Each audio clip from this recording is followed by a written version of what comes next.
Hello mga kagala! Welcome back to our channel. It's me, Divine. At kasama ko today ang aking sister na si Mona. Today, magpa-pamper day kami dito sa Maros Nail Extension and Lashes.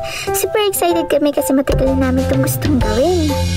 Finally, andito na kami sa Maros. Ang ganda ng vibes dito. Very relaxing.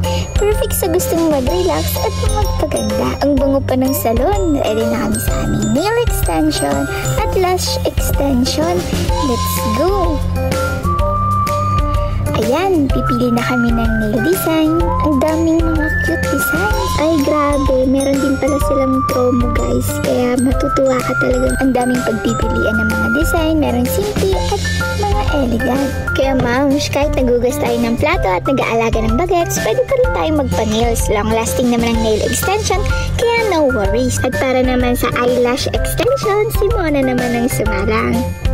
Ang napili niyang eyelash ay YY Lash na may natural look. At grabe yung struggle niya. Minsan, puyat siya sa kanyang trabaho. Buti na lang, nag-eyelash extension siya.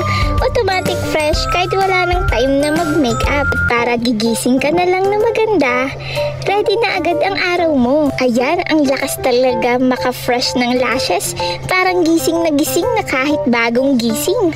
Ang ganda ng pagkakalagay. Super natural looking talaga. Maros Nail Extension and Lashes. Ang ganda ng service at sobrang sulit. Super worth it, guys. Kung gusto niyo ma-experience ito, visit niyo lang sila dito sa may Montalban, Rizal. Don't forget to like, comment, and subscribe. See you in my next vlog. Bye-bye!